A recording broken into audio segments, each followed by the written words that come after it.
What's up, YouTube? How are you doing? It is your guy, Hector, host of the Yankees Morning Brew, and tonight, host of the Hot Stove Report on this Tuesday, January 23rd. Shout out to the chat.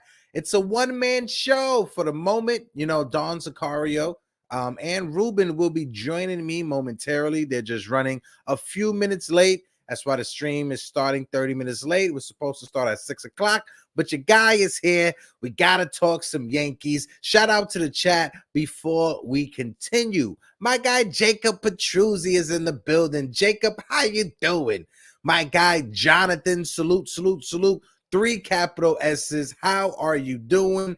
01LS1Z28DABX. My guy, salute. How are you doing? We got your email. Don't worry. We are rectifying the situation. We thought the situation got fixed. Apologize for that, my guy. Again, we are rectifying the situation. We got your email. Appreciate you so much. My guy Jonathan says, Mauer has made it into the Hall of Fame. Beltre has made it into the Hall of Fame, and Todd Helton has been elected to the Major League Hall of Fame. We will definitely get into that conversation later on. Shout out to my guy NFE and the Strike Zone. NFE, how are you doing? The top producer in the entire world. Jigga Man Portal's in the building. So my guys, salute to you. Just Loco is in the building on Twitter. Guys, if you're watching us on Instagram, if you're watching us on Twitter, if you're watching us on Facebook, click the link in the bio. Come join the conversation over here on YouTube. It would mean a lot. Currently, right now, we are sitting at 2,963 subscribers, on our way to 3,000 subs. So if you're watching this for the first time, hit the subscribe button. It will help us grow the algorithm and get more Yankee fans into the conversation.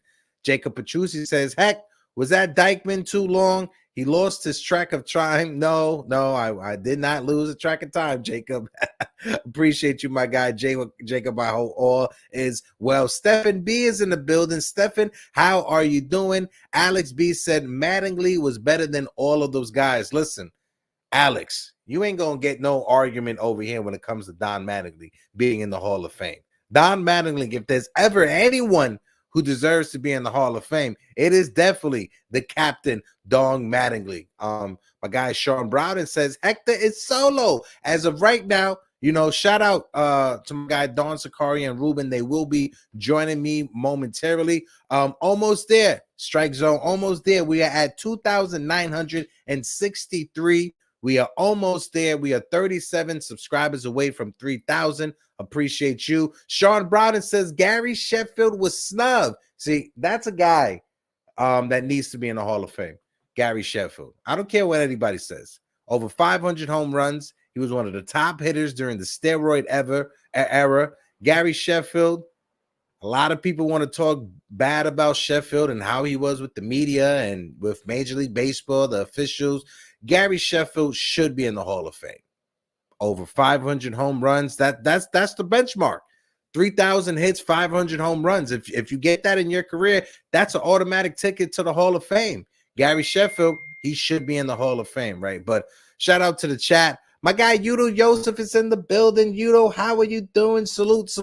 I appreciate you, Udo. Just to let you guys know, this Thursday that's coming up, our friend Keith McPherson from WFAN will be coming on as a special guest. On top of that, our friend Frank Luna will be here as well. We'll be doing some duck races. We got some Aaron Boone autographs, signature pictures to give away. So Frank Luna is coming. He's going to bless the community. We're going to be doing some giveaways. You guys already know how we do the duck races. Make sure you guys tune in this Thursday morning, 11 a.m. My guy Mike Perez is in the building. Mike Perez, how you doing? Salute. So guys, I wanted to start the conversation right now that I got the chat here. I know my guys, Ruben and Don Sicario will be joining me momentarily. So until they get here, I got the chat to bounce off these questions, right? So we're going to go back and forth, chat. Appreciate you guys. Shout out to you guys as well. Yudo Joseph says, Hector, thank you for the recognition. As always, Yudo, you already know we shout out the chat. That's how we do things over here at the Morning Brew. But we got some X factors for this season that's coming up. We already know what Juan Soto is. We already know what Aaron Judge is. We already know what Garrett Cole is. But the Yankees, we have some X factors on the roster. Hell, we already know what Gleyber Torres is. But the 4 X factors that I'm pointing out, we're going to take a deep dive and have a conversation. Let me know in the chat, folks. Sean Brown and Mike Perez, NFE, Yudo Joseph. Let me know in the chat for this season coming up, the Yankees 2024, who are your X factors? For me, I'm starting off with who I feel is the most important X factor for this not only starting rotation, for this roster, for this upcoming season. If this guy has a bounce back season, if this guy can pitch to what he was before he came over here to the Yankees, this is going to be the make or break if we can make it to the World Series or not. Forget the postseason. If this guy is on his A game, he would be a difference maker. And I'm talking about Carlos Rodon, right? Carlos Rodon. Shout out to my guy Jimmy Randanzo on Twitter. Reports out there. Brian Cashman just said that Carlos Rodon, he showed up early to Tampa. You absolutely gotta love to hear it. I definitely love to hear it. Like my guy in the chat, 01LS says, definitely Rodon. Rodon, to me, is the biggest X factor out of any of the players we are going to talk about. Don't worry, we're going to take a deep dive into Mr. Carlos Rodon. My guy NFE says Rodon, Cortez, Stanton, and Mr. DJ LeMahieu. Definitely Carlos Rodon. Mike Perez says Rodon as well. Sean Browning says Volpe, DJ Stroman, and Mr. Rodon. Jonathan says Rodon as well. Shout out to everybody that's in the building. His Uncle Tats is in the building. Shout out to my guy Uncle Tats in the building. But when you look at his numbers from last year, Mr. Carlos Rodon, it wasn't a very exciting first season with the New York Yankees. When you look at it, Carlos Rodon, he only started 14 games last year. He pitched 64 and a third of innings. 22.4% of the batters he faced, he struck them out. He walked 9.8% of the batters. 27.1% of his outs were via the ground ball. He had an ERA 6.85. And I think his last start of the season, he gave up like 8 runs and wasn't able to even to get an out before the Yankees took him out. Worst start of the season. But when it comes to Carlos Rodon, and I think most of us can agree in the chat, this guy right here, he could be the make or break when it comes to the Yankees season. When you look at projections, and these projections, when you look at them on screen, these are from FanGraph. You know, we took a deep dive last week to the projections from FanGraph, but when you look at it, FanGraphs have Carlos Rodon starting 29 games, 163 innings, 28.5% of his outs via the strikeout. The walk rate is a bit down, 7.6%, and his ERA, 3.79. Now, if you would have asked me, heck, will you take those numbers from Carlos Rodon? Absolutely. And I think everybody here in the chat agrees with me. If we could get 29 starts out of Carlos Rodon, 163 innings projected by FanGraph, if we could get this from Carlos Rodon, I think we could take it. I think every Yankee fan will sign up and will be happy for that. Personally, me, if I'm looking at the numbers for Carlos Rodon, I want Carlos Rodon to be anywhere from 140 to 170 innings. You could just be in that range. You don't have to pitch 180, 200 innings. That's not happening with Carlos Rodon. But 29 starts, you give me 150 to 170 innings, I can live there. Most Yankee fans will live there. And if you could bring that ERA, FanGraphs have it 3.79. I'm good, 3.79, 350, 3.79 as a bounce back season for Carlos Rodon. And he is going to be super important. He needs to be that number 2 behind Garrett Cole. It doesn't matter if Giancarlo Stanton has a bounce back season. It doesn't matter if DJ LeMahieu has announced a nice bounce back season. It doesn't matter if every other player in our lineup performs. If Carlos Rodon doesn't step it up and is that number 2 behind Garrett Cole, the World Series, it may not be in our future this year, right? But folks, let me know in the chat what's your thoughts about Mr. Carlos Rodon. If you had to grade it 1 to 10, 10 being the highest, where would you put it at on the meter? Are you giving an 8 or 9 or a 10 when it comes to how important Carlos Rodon will be for this team next year? And ultimately, can Aaron Boone get the best out of him? Aaron Boone is supposed to be this guy that he could relate to the players. He can get the best out of the players. I'm gonna need Aaron Boone. If that's the case, Aaron Boone, I'm gonna need you to be able to manage his innings correctly, know when you have to rest them, and on top of it, if you got to get down to that surface level with a Carlos Rodon, you do it. You get the best out of Rodon. And if he says a 10, for me personally, I'm sitting it at 9 or 10. That's how important I feel Carlos Rodon is for this upcoming season. And NFE, me and my guy, the Strike Zone. Make sure you guys are subscribed to the Strike Zone as well. I know we got a lot of people over here subscribed to us, helping us out, but make sure you subscribe to my guy NFE and also Uncle Tats and the Pinstripe Chronicles. He said a 10 as well. My guy Jonathan says 7 or 8. My guy 01LS says 9. My brother TC Stills is in the building. Sean Browning says 10 plus. I think I'm right there with you, right? My guy Librarian Joe on Twitter, shout out to my guy Joe on Twitter, Joe Randanzo. He says Carlos Rodon needs a bounce back in a bad way. With the Yankees on the hook for Rodon until 2029, anything will be an upgrade from his 64 in the third innings last year, a 6.85 ERA from 2023. I think we can all agree on that. Anything that you get that's better than that, you'll take it. But the bare minimum won't cut it for a guy making $27 million a season. Rodon can't make up for last year at all at once in January, but he is on the right track for now. He is already reported to George M. Steinbrenner Field, and according to the reports, he looks in real good shape. If you guys see the pictures of Carlos Rodon already down there in Tampa, it looks like he's going to have a bounce back season. Now, how big of a bounce back season? It's what we want to hope. If you look at the projections, 3.79, we'll take that.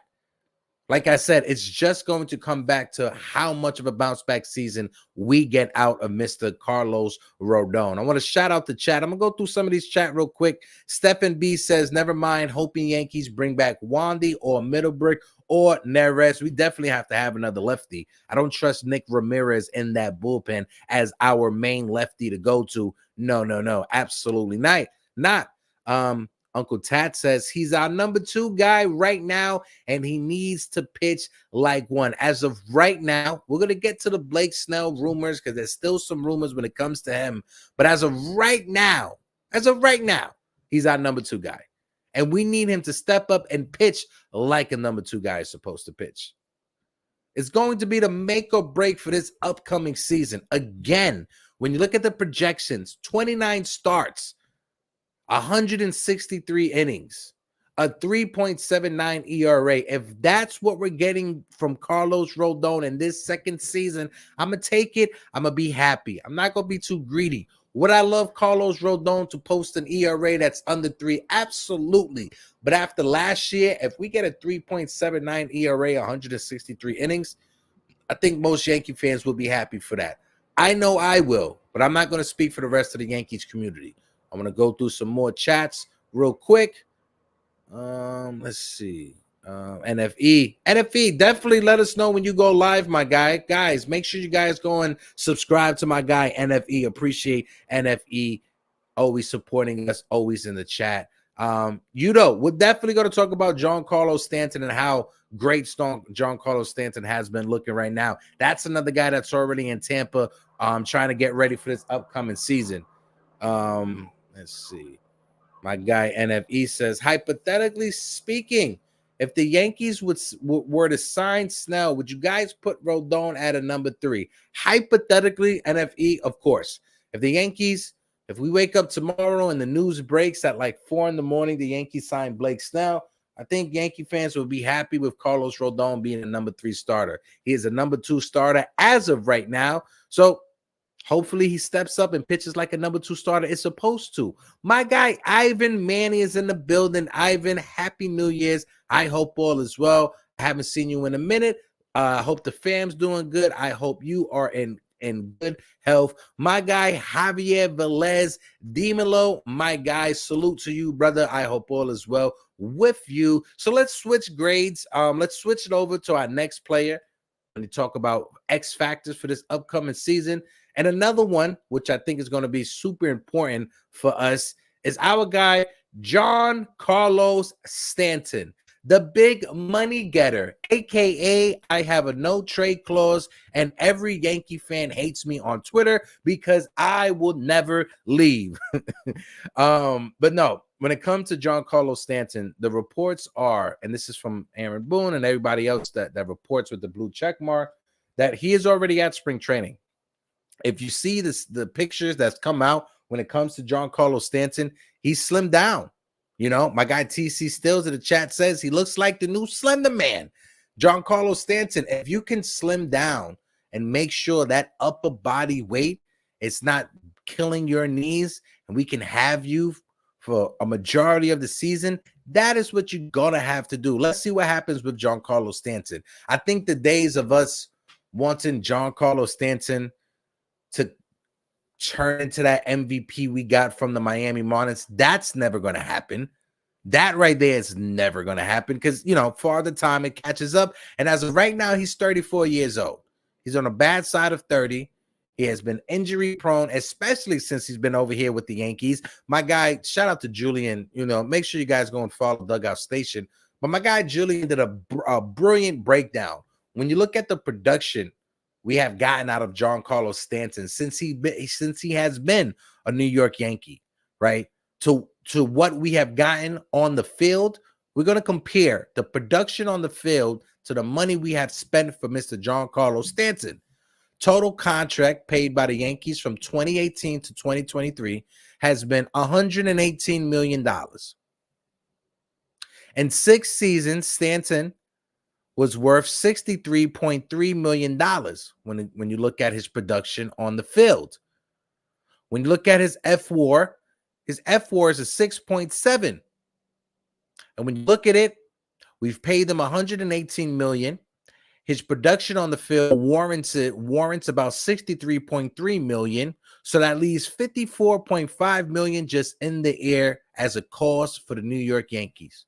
In 2023, he had the worst season with a negative 0.8 F-WAR, and he underperformed by a 3.2 F-WAR, which cost the Yankees an extra $28.7 million. How should the Yankees handle the remainder of Stanton's contract? I think everybody in the chat could agree with me when it comes to our roster, construction and the players we have on our roster. The one player that it's not living up to his contract is Giancarlo Stanton. 2, the guy that may hurt us the most when it comes to roster flexibility is Giancarlo Stanton. And when you look at the production on the field, he gives us the least when you look at the big-time contracts we have on this roster. In 2023, Giancarlo Stanton, he only played in 101 games. He had 415 plate appearances, 24 home runs, a 1.91 batting average.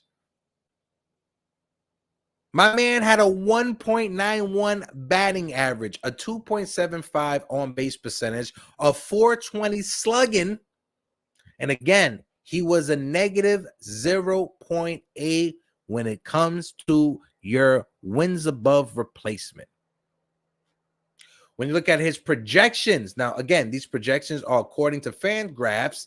If we could get these projections, I think we can live with it, especially I can live with it. I can't live with Giancarlo Stanton batting under 200 again for another season. And like my guy Jonathan pointed out, we got 18 likes. We got over 30 people in the building. If you guys can, please smack that like button. and we are sitting at 2,963 subscribers. If you guys are watching this for the first time, hit the subscribe button, hit the share button. It helps us out on the algorithm. My guy Ivan Manny said health is good, lost 65 pounds since last year like Stanton, except the muscles and the wallet. Ivan Manny, appreciate you, my guy. Thanks for sharing. Again, hope you are in good health. Folks out there, if you haven't drink your water, make sure you drink your water. Say something nice about yourself. Now, let's get into this conversation. Before I get into the projections, before we take a deep dive into projections, this is what Brian Cashman had to say about Mr. Giancarlo Stanton. He's always been one of the most feared hitters in the game, and I think he's looking forward to getting back to that. Now, this is according to Brian Cashman. Again, when you look at the projections, Fangraphs, even though he only played in 101 games last year, Fangraphs is projecting him to play in 105 games. Even the projections know that Giancarlo Stanton is injury prone.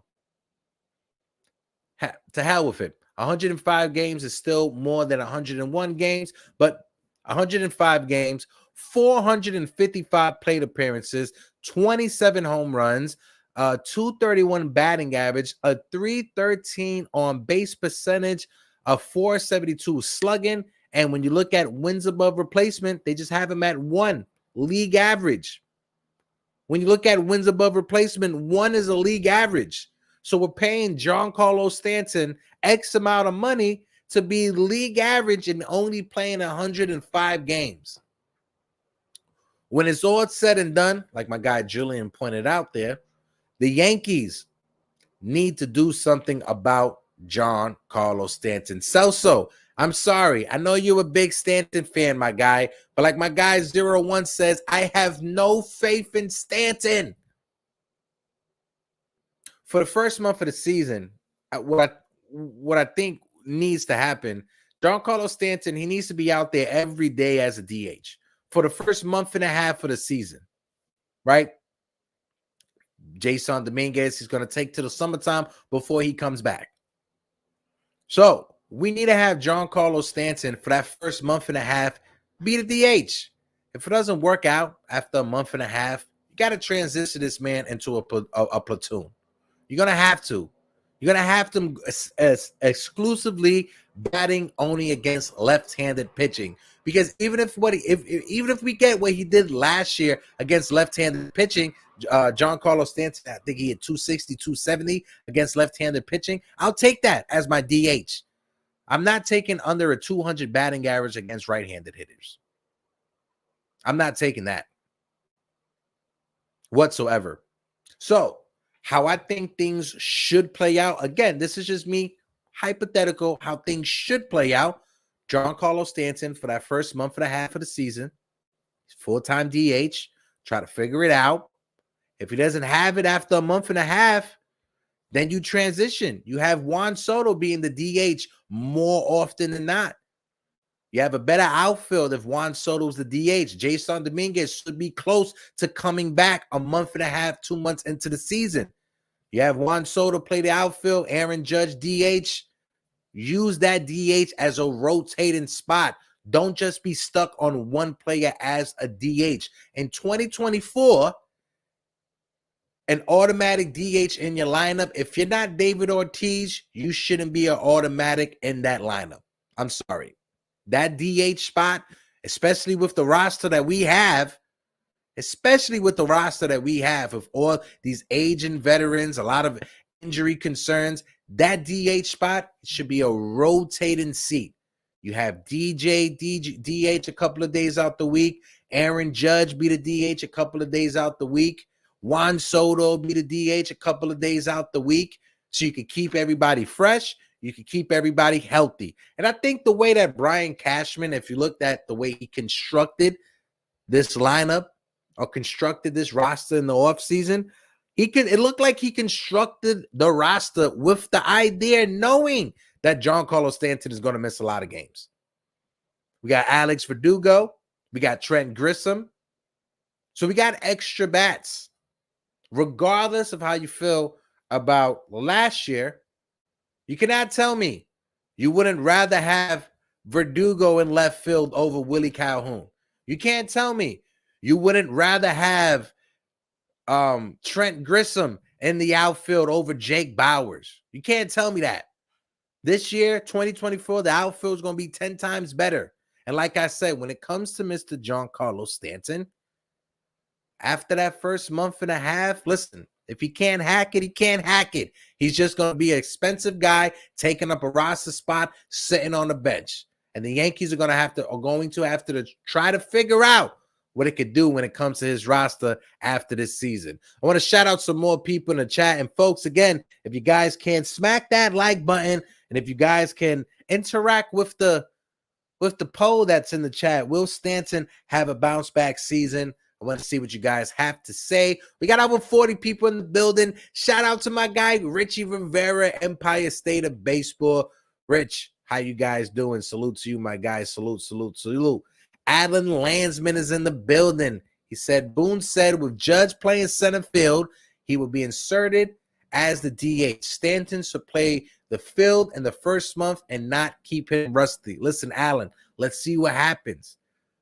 That's why I said if Giancarlo Stanton can't hit that 95 miles per hour fastball at his eyes, right up here, I don't know what to say. You're Giancarlo Stanton.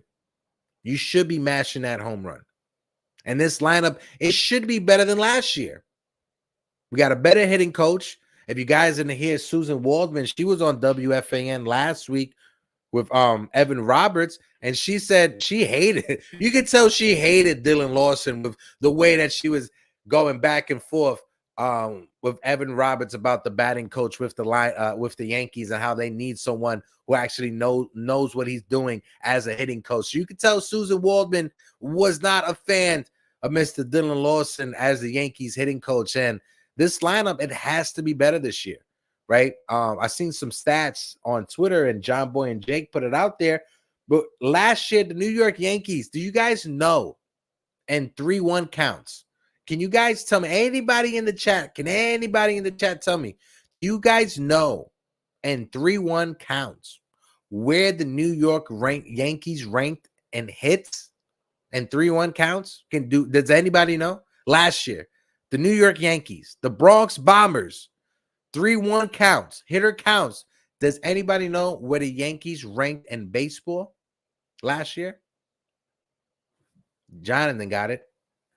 Last in Major League Baseball. The New York Yankees were last in Major League Baseball when it came to hits and the 3-1 count. And the 2-0 count. You know how many hits the Yankees got in 2-0 counts? The Yankees got 10 hits in the 2-0 count. 10 hits with a 2-0 count. 4 of them were doubles. 5 of them were home runs and 1 triple. And I think that 1 triple, if I'm not mistaken, I think that was in Cincinnati when Ben Roitbach tripled. If I'm not mistaken, I may be wrong when it comes to that. But that's embarrassing.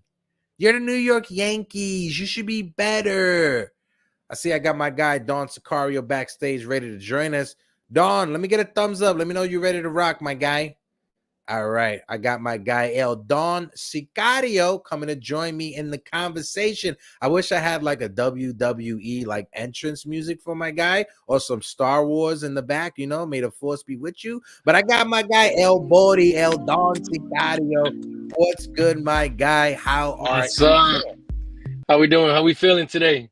I'm feeling good, bro. I'm feeling good. Hall of Fame is out. Hall of Fame vote ballots are out. What's your thoughts on the Hall of Fame? You know, Gary Sheffield got snubbed, but you seen Todd Helton made it. Adrian Beltre. What's your thoughts on it, bro? I mean, I haven't been paying too much attention to it, to be honest. I'm the type of dude, when it comes to the Hall of Fames, I don't get too caught up in it. I've been seeing everybody's reactions online, and I really would just like if my guy A-Rod would make it when, finally get his chance to get in there. I'd be happy with that. Yeah, no, we're gonna jump in that conversation later. I got the ballot right there on who we would have voted in. I know we talked about it before, but we'll get into that conversation with A-Rod. I know you joined me a little bit late in the conversation, but you know, I'm talking about Giancarlo Stanton. I'm talking about X factors for this season with the New York Yankees. And for me, if we could have a guy like Giancarlo Stanton, if he could give us 50%, even 40% of what he was expected to be when he came over here from the Marlins. And if we could have that as a 6th or a 7th hitter in our lineup, that could be a big part of our lineup and a big key if he can stay healthy. If you look at these projections on the screen from Fangraphs has the projections 105 games, 455 plate appearances, 27 home runs, but a 231 batting average. Listen, I'll take 231 after he hit 191. I'll throw it over to you, my guy, Don Sicario. What's your thoughts about Giancarlo Stanton and how much of an X factor he could be in this upcoming season? Damn, the fact that they put him at 105 games. even the projections know my guy is injury prone, right? But hold on one second. I want to shout out the chat. Shout out my guy Macho King, who's in the building. My guy, salute. Anthony Garcia, me and Mano from DR. How you doing, my guy? Salute to you. And then my guy Anthony Medina, my brother. Salute. 3 capital S's. Go ahead, my guy. Yo, Giancarlo Stanton, this is his bounce back season, no? He looks slim, he looks healthy. You know, he has a chip on his shoulder. Like, I'm all for having him have that breakout year, right? I mean, just have that bounce back year, because with a healthy Giancarlo Stanton that's actually mashing, that guy, if he was on a different team, he can carry a team. He can carry an entire team by himself if he's healthy and doing what he does. Was he healthy yet last year? Was he really healthy? No. Is he going to be fully healthy this year for the entire year? Probably not. But like my guy Ruben said, if you're going to be in there, just give it everything you got. We'd rather take the little bit of games that you have with 100%, 110% than anything else. But I mean, with him doing what he's doing and mashing, actually, you know, producing for this team along with Judge and everybody else. Yeah. That's definitely a good X factor, in my opinion. Stanton.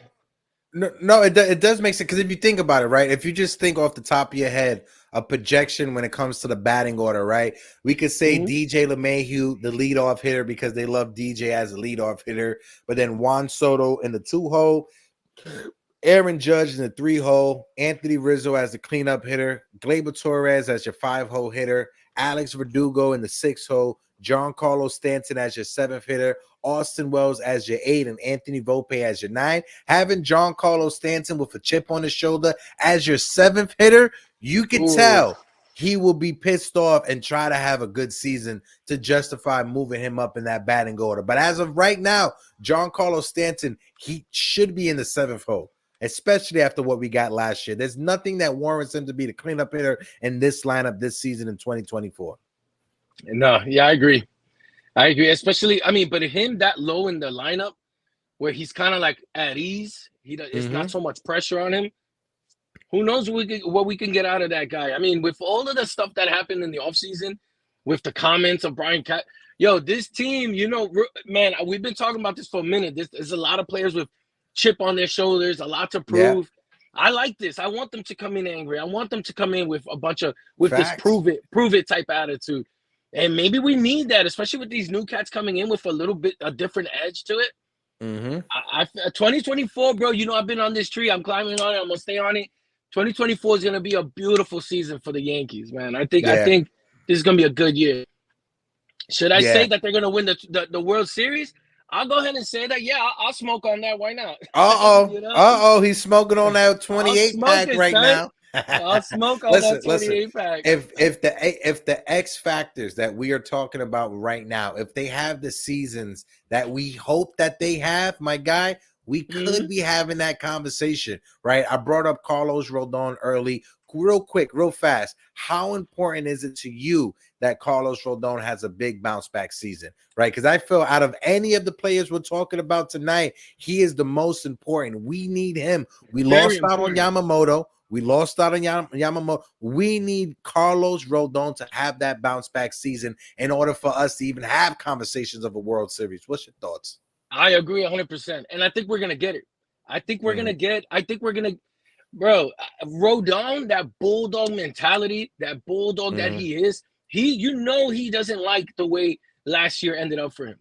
You know what I'm saying? Like I feel like this is going to be a good year for him. But then again, I'm smoking on that pack. I believe everybody's going to have bounce back year. I believe everybody's going to show out.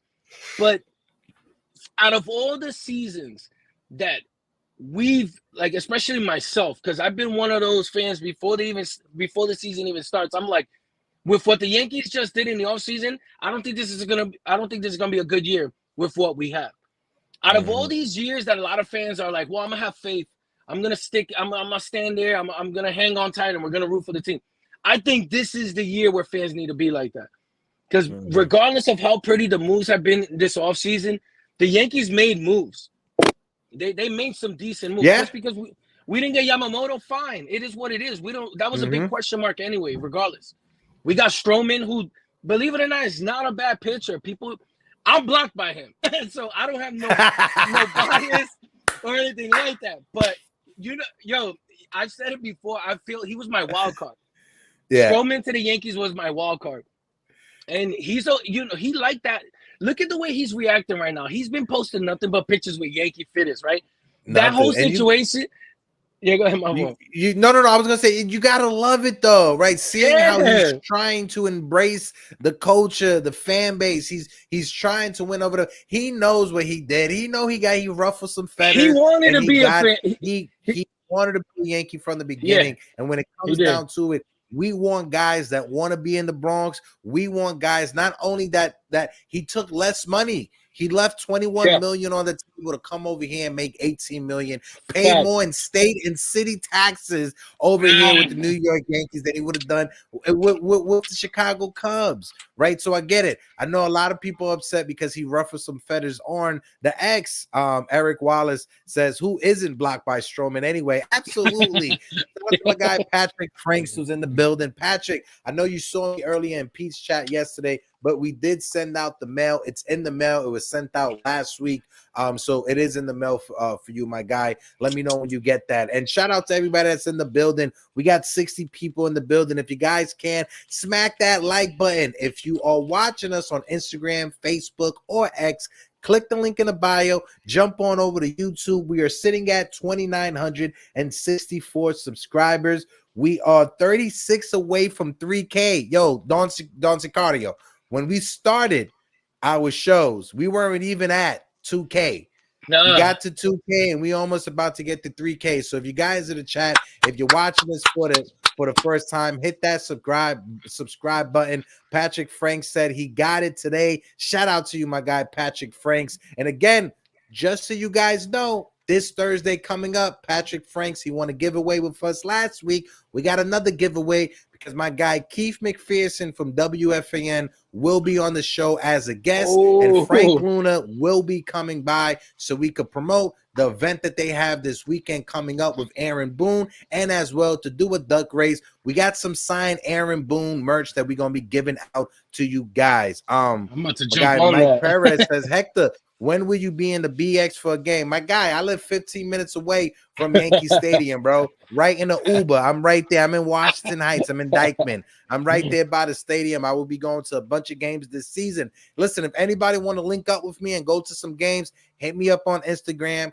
We got our Discord server. You can hit me up on Discord and we can set things up and we can link at a game. I'm down to link up with anybody. But I got my guy Ruben in the back. Ruben, let me get a thumbs up. Let me know if you are ready to join the conversation. Ruben, my guy, salute to you. I hope all is well. How are you feeling, broski? I'm feeling good. You know, just had to take care of some business, but I'm here. Nice. Yeah. Nice. Yeah, Hey, exactly. So could you load up the Buy Me a Coffee commercial just so we could play it for the chat? And I know some people didn't watch it, just so I could have it. We could take a break, play the video, and we could come right back. But Rube, Want to have the conversation with you. You know, I know you joined us a little bit late, but we talking about X factors. We got Giancarlo Stanton on the screen right now, so we're gonna throw it over to you. Give us your take when it comes to Mr. Giancarlo Stanton. What's your thoughts on him in the bounce back season? And do you think Stanton will help us out this year? What's your thoughts, bro? I honestly think that Giancarlo is actually gonna have a decent year.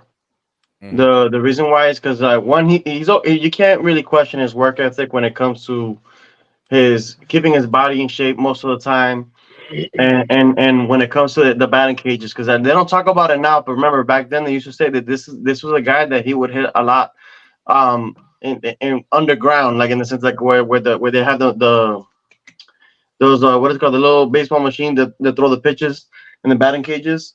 So he'll do that during the game, or like whenever he has a bad game. So I think he's more than motivated to really like bounce back. And then also, I don't want to discount like his weight loss either. You know what I mean? Because while he was never in horrible shape, but you can tell that being too heavy, being too muscle bound at 34 years old, that he just like basically turned 76 days ago. I'm looking at Baseball Reference here. um, he basically, like, I think the being lighter is gonna help him, because in that article that Krishna wrote, which was really nice and detailed, and he's working with Driveline. They talked about how his exit velocity was still there. His bat speed did dip, but even with the dip, it was still in the top 5% in the league. So it wasn't something that really you would say, oh, he's losing bat speed, he can't hit the fastball anymore. They talked about more about, like, him not being able to get to certain pitches because of his batting stance, because he got too closed up and he's aging and things like that. So I think with them opening him up more, because they mentioned about opening him up a little bit, and helping him pull the ball more, because remember, with the extra weight, he was too cautious when he was running. So I think with him getting a little bit of a change in that batting stance, lifting the ball a little bit more, this is one of the guys that if you want to implement launch angle, this is the guy you want to do it with. Because so many guys try to implement launch angle and then they become 200 hitters just to get an extra 5 home runs. But Stanton is the type of guy that he was hitting 200 because he struck out of plate discipline or lack thereof, and also when it comes to hitting, he was hitting into double plays and pulling the ball on the ground. Yeah. So if they can actually get him to lift the ball and pull more, I actually think we're going to see a much better Stanton in that sense, because the physical tools are there. He just needs to lose the extra weight, so that way his legs are a little bit, not as heavy burdened. But then I think with the batting stance switch up, I think it will help him out. I hope he really listened to the Driveline people and really implemented that. Yeah, when it comes to Stanton, real quick, right? When we first got Stanton, he was a 48% ground ball rate as a hitter. He was hitting him more on the ground, and it scared a lot of the infield. That's why the third baseman was like playing in fucking left field anytime Stanton was at bat, because he was hitting the ball on the ground so hard. But I want to take a pause right here real quick. I got a video that I want to play for you guys. It's a little commercial that we have here at Morning Brew Sports. So I'm gonna play the video, and we're gonna come on back. We're showing you guys something that we're working with, so we'll be right back. So just watch this video. How you doing? What up, Brew Crew Chat fam? So check it out. We've been banging our heads against the wall nonstop for months. We've been offered all kinds of affiliates that we're able to bring to you, and we get a little percentage just for convincing you that you should own this product. We love it too. But that's not us, and you guys know that. We love to work and earn every single super chat that comes our way. But we're tired of getting super chats and then having to give such a big percentage to YouTube. So we now have what's called buymeacoffee.com. Here you can drop a little tips by buying us a coffee. It's really great. But the bigger picture is we want to build in 2024 with you, alongside you, and show you where every single penny goes. We're not a funded company. We're not backed. We don't have these big investors, and why would we want that? Just so we can sit here and convince you to buy crap you don't need. So we made it easy. You get to see every single thing we're trying to achieve, not what we're trying to make financially, but what events we're trying to bring to you and what new shows are we trying to launch. So now you can actually play a part in helping the Brew Crew go even further in 2024. You helped us hit almost 3K subscribers in under 10 months, and we can't even imagine how far you guys will take us this year in 2024. So if it's something you're down with, it should be popping up right about now, right? Bam, there it is. Check it out. Help us out. And we look forward to growing and building alongside the Brew Crew chat fam in 2024.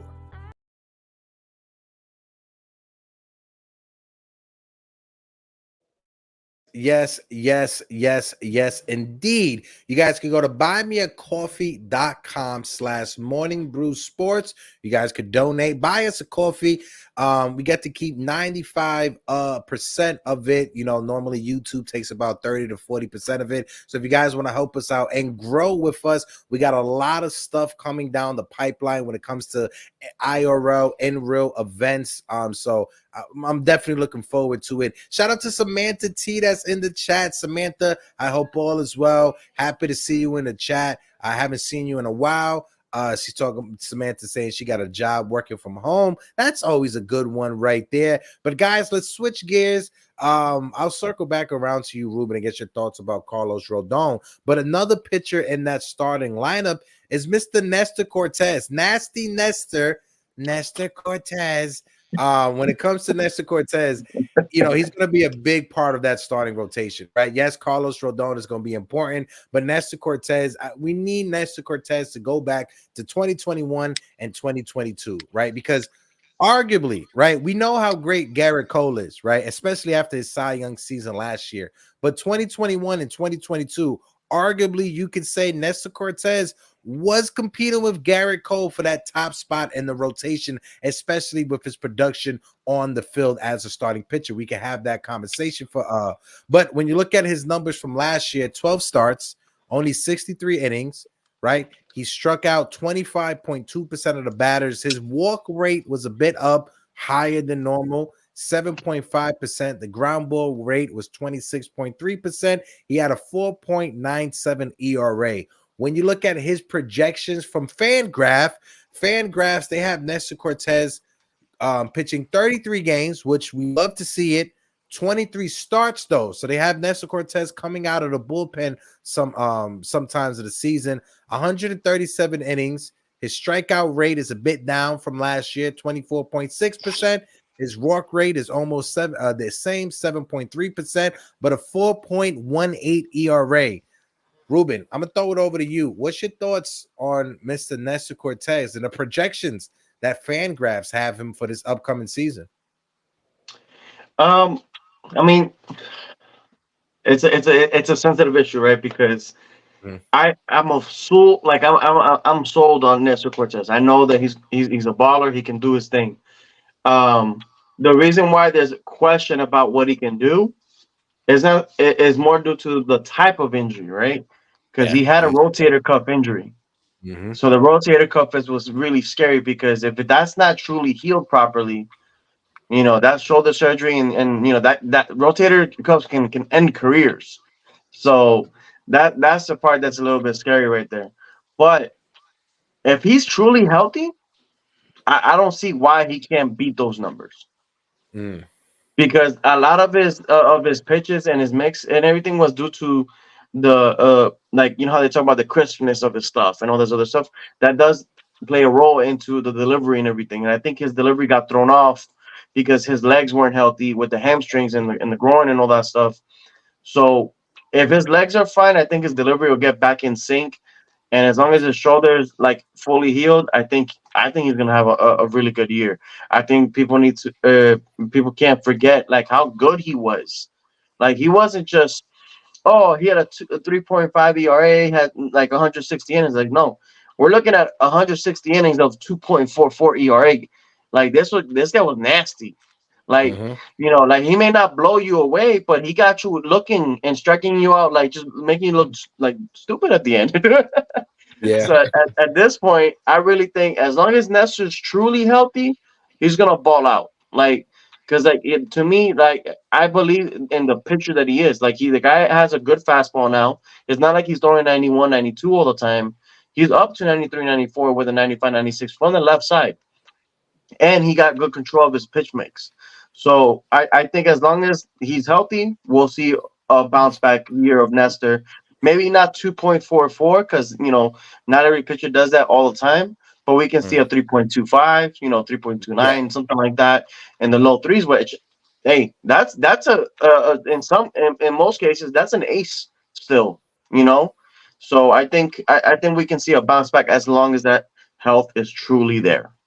Yeah, and again, if Nestor Cortez pitches a 3.44 ERA, I'll take that. Hopefully, the Hialeah kid, he can have a bounce back season because our starting rotation, we got a lot of question marks in this starting rotation. That's the one thing we can all agree on. We have question marks when it comes to Rodon. We got question marks when it comes to Nestor Cortez. We got question marks when it comes to Clark Schmidt. We don't know what Clark Schmidt is going to be like for real first full season as that fifth starter. He doesn't have to battle for the job in spring training. It's his job. He has the job to lose. So we have a lot of question marks. And then again with Marcus Stroman, Don Sicario, I want to throw it over to you, my guy. Give me your insight when it comes to Mr. Nasty Nestor Cortez. When it comes to Nestor, what's your about him for this upcoming season? Before I answer that, I just want everybody that's watching right now, I want y'all to understand how lucky you are to have Hector and Jigga and all the Yankees Morning Brew crew, how talented this group is. Because Jigga just killed that promo, son. That was an amazing that was an amazing Jigga in the background. Bro, salute to him. I want everybody to give him a round of applause because that dude right there, son, talent overall everywhere in with you guys. So man, salute to y'all. I'm thankful to even be a part of this right now, just to be here with y'all. Shout out to Jigga, you, bro. But don't let your head get too big. The peanut head, don't let it get too big. It is. The shit can't even fit in his box in StreamYard, bro. Go ahead. Yo, man, I agree with everything Ruben said. Nestor Cortez, bro. In the last 21, 22, everybody was expecting him to fall, right? Like to not pitch well. They're like sooner or later he's gonna collapse, and he can't keep this up.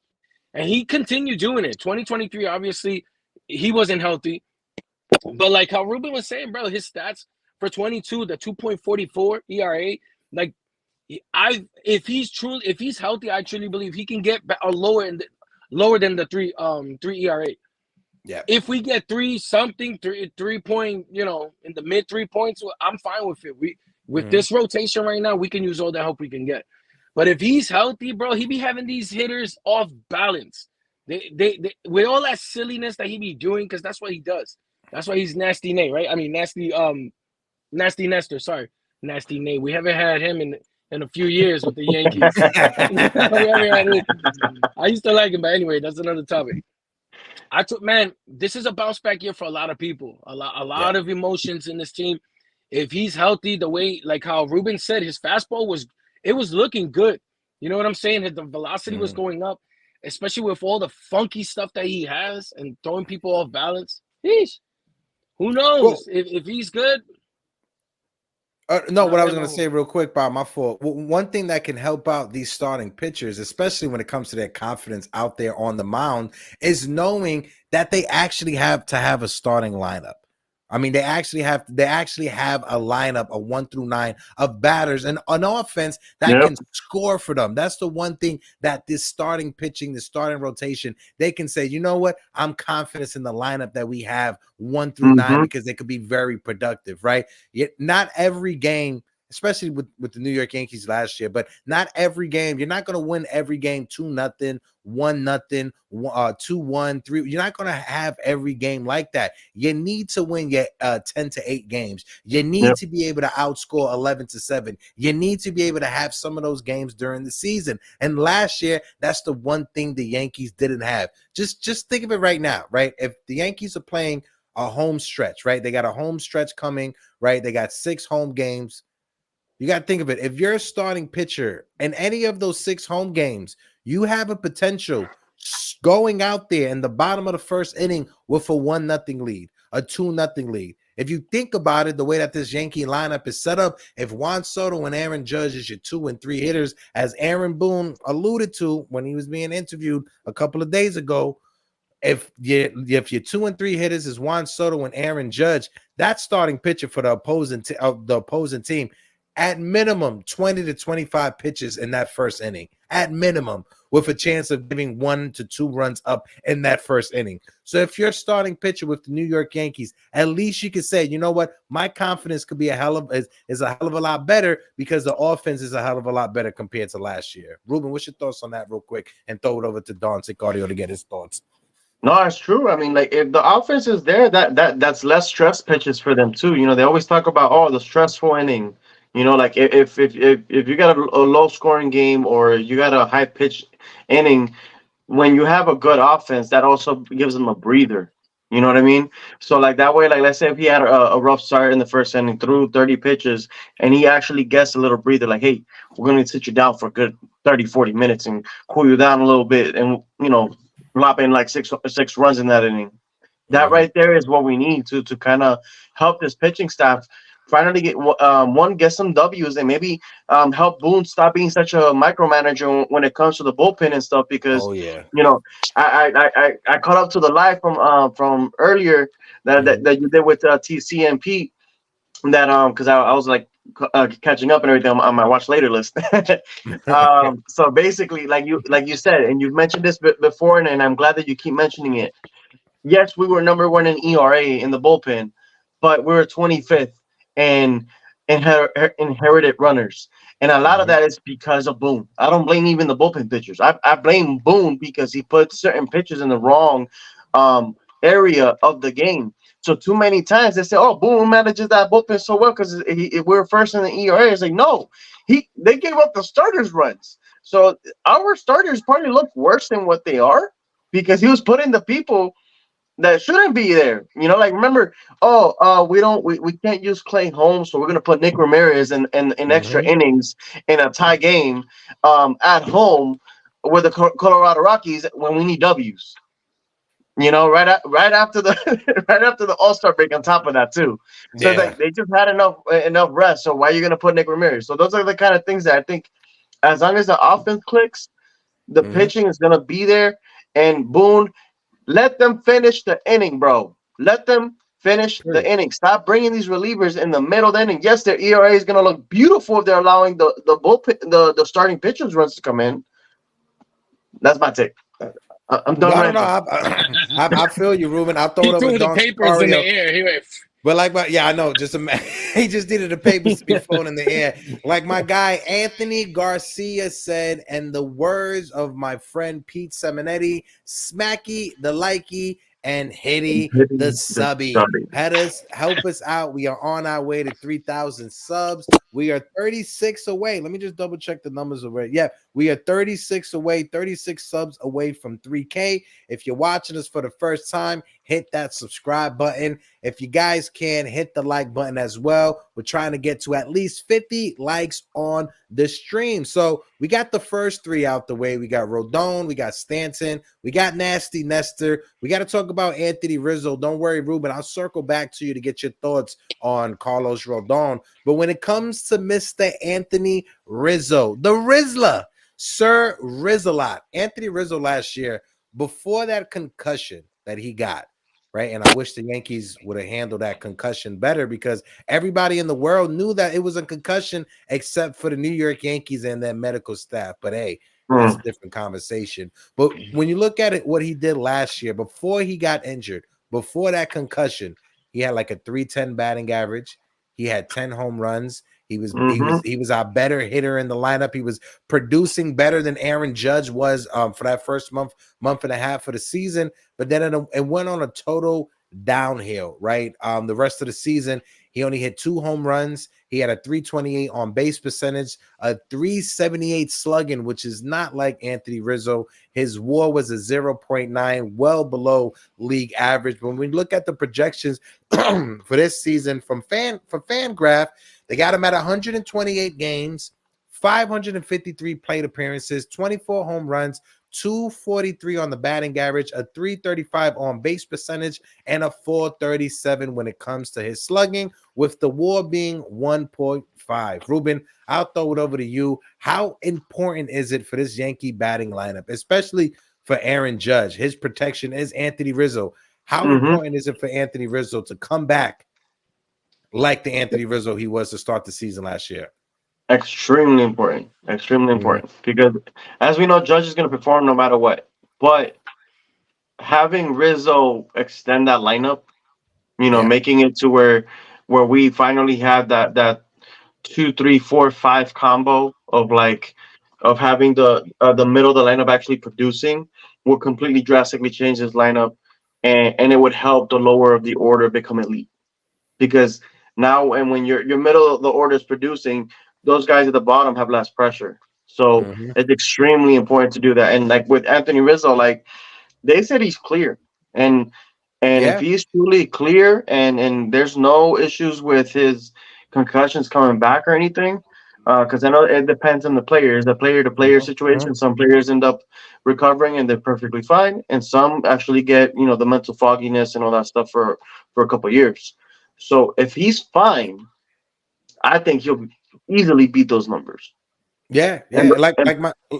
Like my guys from Bronx Bomber News on Twitter just reported, and Ruben touched on it also. Anthony Rizzo, he has been told by doctors that he is 100% cleared from his concussion from last season. This is per Brian Cashman, as reported over the past week. But when you look at the reports, he's already at spring training. He's already at the complex. He's ready. There's a lot of the Yankees, and that's the thing to me that most Yankee fans and other content creators, they aren't talking about. The fact that Gleyber Torres, Aaron Judge, Anthony Rizzo, right?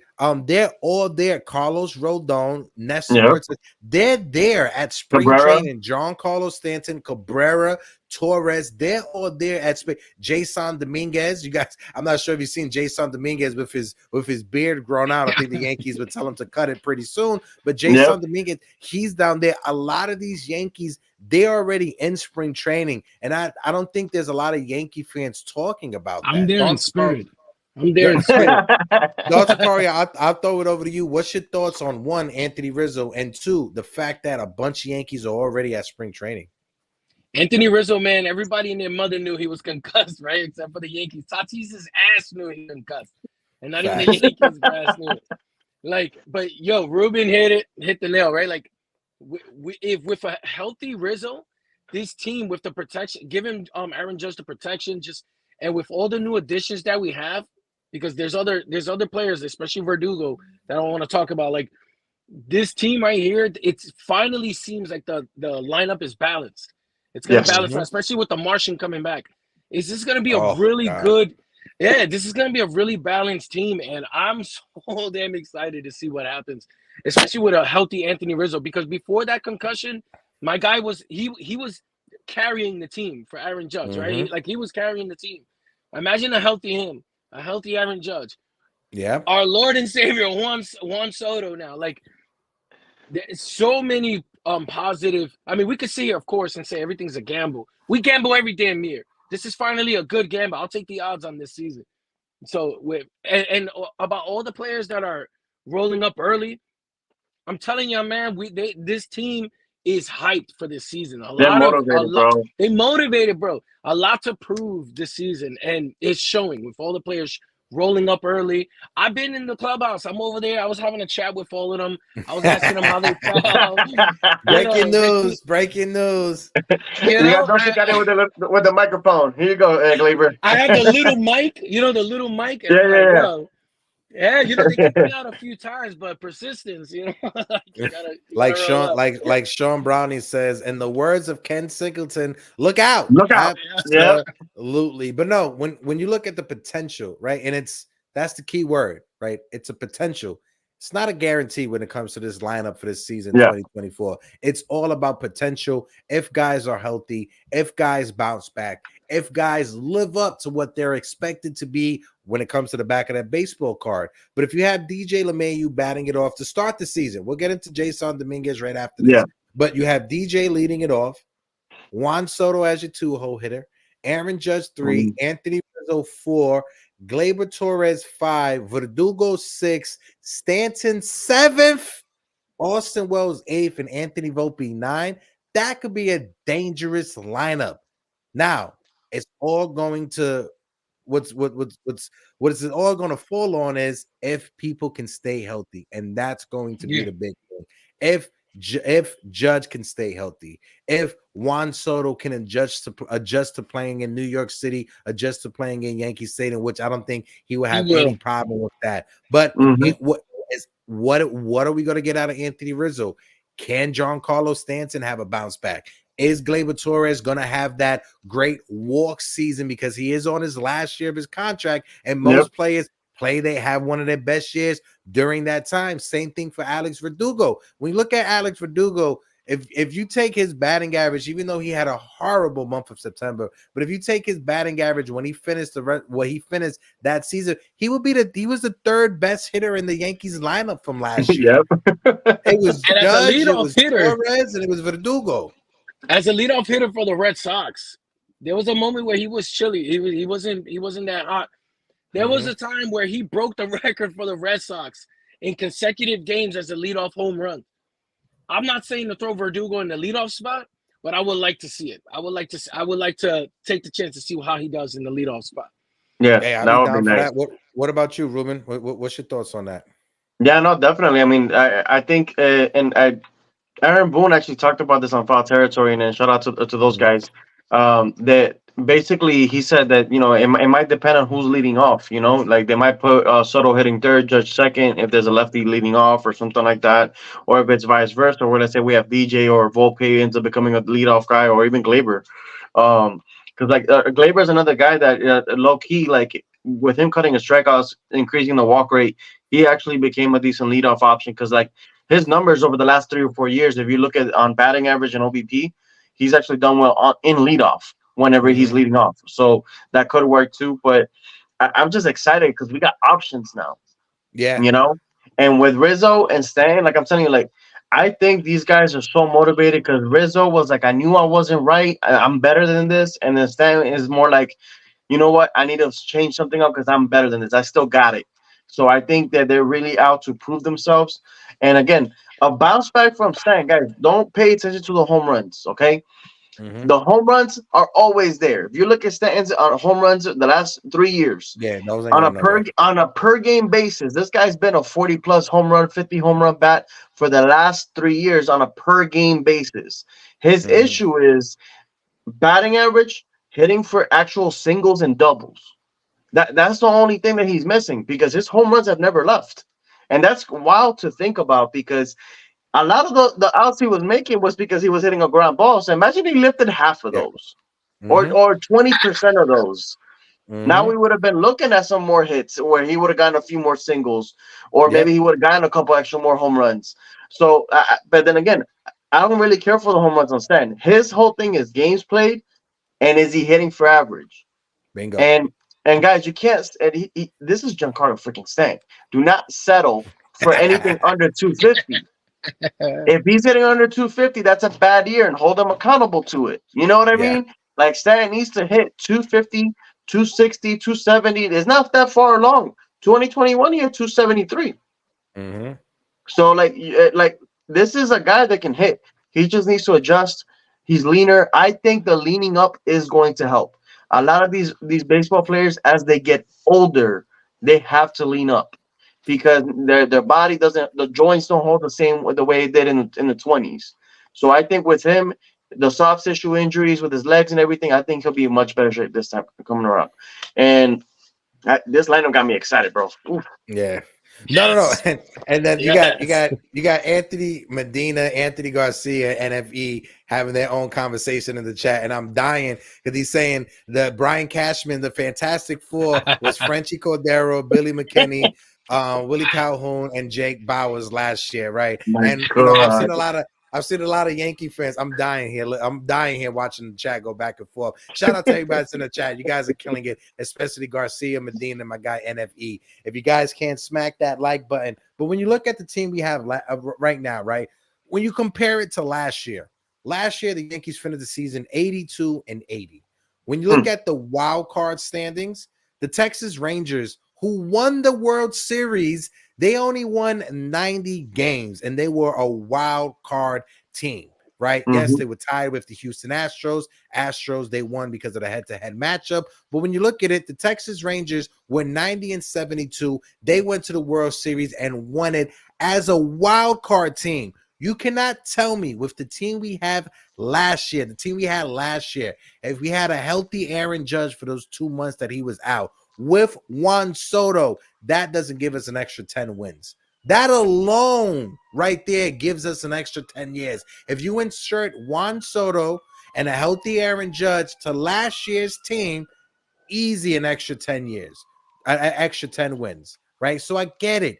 Like Ruben said, like Don Sicario said, you get the frustrations. We can't sign everybody. I get it. We lost out on Yamamoto. It doesn't look like we're going to sign Blake Snell. I get it. I understand it. But you got to look at the additions that the team has made. Let's look at the rest of the American League. Can you guys confidently, objectively, can you guys tell me? I'll ask you first, Ruben, and throw it over to Don Sicario. Can you name me teams that are better than the Yankees in the American League? Better than the Yankees? Better than the Yankees right now. Presently constructed. Arguably, you could make the Astros, the Rangers, and to be honest, I think that's it. The Orioles are nice, but they got to do it again. so they haven't done it again.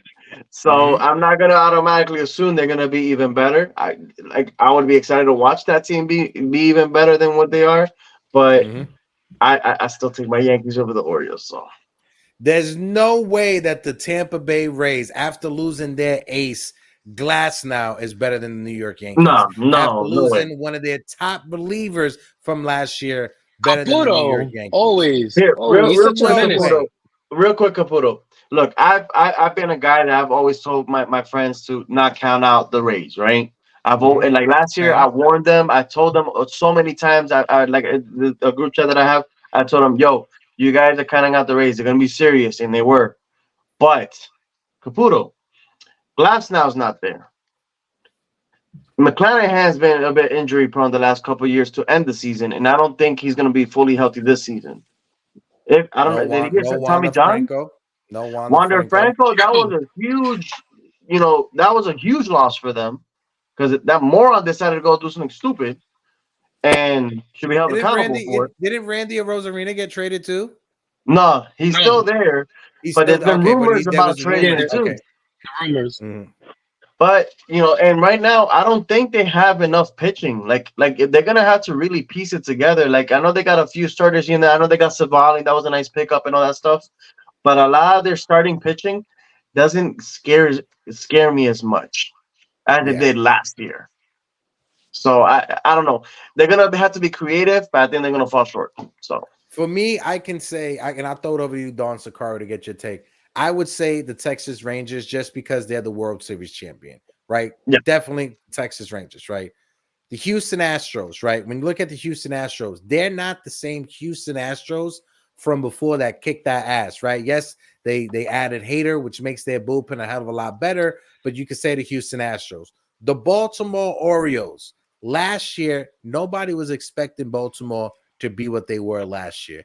Now, people are going to expect that young team to step up and be in control of the American League. So there's going to be a lot more pressure. Out of respect for the Baltimore Orioles of what they did last year, I would say Orioles, right? But then you got the New York Yankees. How much better are those other three teams than the New York Yankees? I can agree. We can agree objectively. We can all agree that they're better, but how much better is the question? I don't agree with none of that. I don't agree with none of that. There's not one team. There's not one team in baseball that's better than the Yankees right now. I'm gonna die on that hill. I'm gonna die on it. Who's gonna take me off? Come over here, come see me, and take me off this hill. There's not a team better than us. We have a Cy Young. We have an MVP. We got Juan Soto now. Aaron Boone, arguably the best manager in baseball. No digas eso, bro. Ya la cagaste. Whoa. You had me going.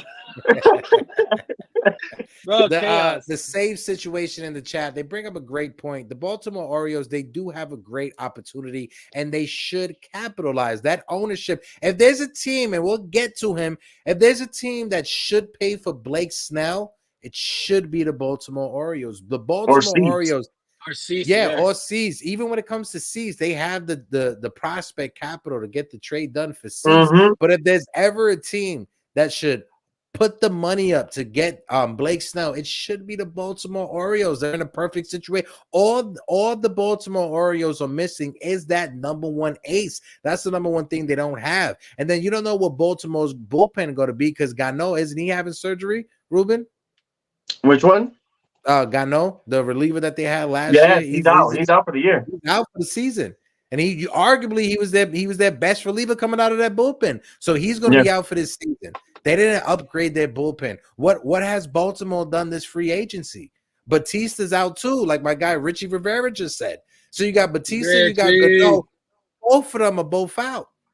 No, I think Cano is healthy, but Batista was the guy I was thinking. Batista was their closer. He was shut down for them. Like okay, it was Batista. Yeah, and Cano just couldn't close it out the same way. Yeah. Okay. But still, they didn't upgrade that bullpen. Don Sicario, I'll throw it over to you. When it comes to the Baltimore Orioles, right? I'm not even that. Hold on, we're gonna take a pause on Baltimore because this is a Yankee show. We got to talk about Yankees. We still got over 50 people in the building. If you guys can, smack that like button. If you're watching us on other platforms, click the link in the bio. Come on over to YouTube and join the conversation. They got Craig Kimbrough over there trying to find the fountain of youth to help the Baltimore Orioles. But we got to talk about another guy who I think is an honorable mention, who I think is going to be a very sneaky X factors for the New York Yankees. I'm gonna say mine after this one, but good. Let's go. And it's Jasson Dominguez, the Martian. We saw what he did in a small sample size: 8 games, 33 plate appearances, 4 home runs, a 255 batting average, 303 on base percentage, 677 slugging. When it comes to Jasson Dominguez, the projections is the same. Again, these are projections. Nothing's automatic. Nobody knows the future. But these projections, I got to say, these projections are wrong. They're projecting him 36 games only, 154 plate appearances, 4 home runs. He hit 4 home runs in 8 games, but they're saying he's going to hit 4 home runs in 36. I don't believe it. A 233 batting average, a 316 on base percentage, 383 slugging, and his WAR a 0.3. For me, Jasson Dominguez, he is going to have a big impact on this Yankees lineup. And when you look at it, potentially he could be the perfect leadoff hitter for the Yankees. Put him in front of Soto. Put him in front of Judge. Ruben, I throw it over to you. What's your thoughts on Jasson Dominguez? How many games do you think he's playing this year? He's playing at the bare minimum 81 games. I think he's gonna come back by mid-season at the latest. I think he's gonna kill it, if not right before the All-Star break, because this guy, guys, he's 21 years old. He's a baby. And the healing from the surgery, the guy looks like he's a normal player already. Like if you've seen the videos, he got no brace on. He seems like he's already in the throwing program. Like he is gonna be ready to go. They'll probably give him like 2 to 3 weeks. Like I'm telling you, like by the end of spring training, you're gonna be hearing, like, you can clip me if you want. By the end of spring training, you're gonna hear about the Yankees saying that Jasson Dominguez is already on a rehab to get into rehab games, starting the season in AAA to get some at bats. Because I really think that this guy's gonna come back sooner because of his age. Because Bryce Harper came back super fast. Yep. And he was what, 29 years old, 30 years old? Yeah, so, to be fair, they had Bryce Harper DH a lot of the times, to be fair. Yeah. And we got Giancarlo Stanton as a DH, so that may hold the Martian back just a little bit, just to be fair. Agreed. But he was 30 though. You know, the healing is different. Like it slows down significantly once you get into the 30s. Facts. Because like the 2021, man, you're like Wolverine out here, and you're done. You know. Facts. I So hit my knee. I'm out for 2 weeks. Give me a doctor's I note for sleep 2 weeks. wrong. I'm out for a few weeks. shoot. And that's how I'm telling you, bro. Like I think Dominguez is gonna be like awesome at the leadoff spot because he has a perfect eye. He's like he's basically switching in Juan Soto with 40 Yeah. stolen bags. You Yeah, know what I mean? Like and the depending on Giancarlo Stanton's his vacations, because even the fan graph, they projected him 105 games for this season. So mhm. if Giancarlo Stanton is out by the time Jasson Dominguez is ready to come up, you can He can easily be put Dominguez in center. You can have him as a DH, but you can put Jasson Dominguez in center, Aaron Judge in right, Verdugo in left, and have Juan Soto as the DH, and then just keep that DH spot and as a rotating. rotating seat. Don't just stick it with one guy, because you got other guys that are going to need days off as a DH. DJ Mhm. LeMahieu, Anthony Rizzo, even Gleyber Torres may need a few days as a DH. Don Sicario, throw it over to you, fly guy. What's your thoughts on the Martian? And when will Area 161 take over Yankee Stadium?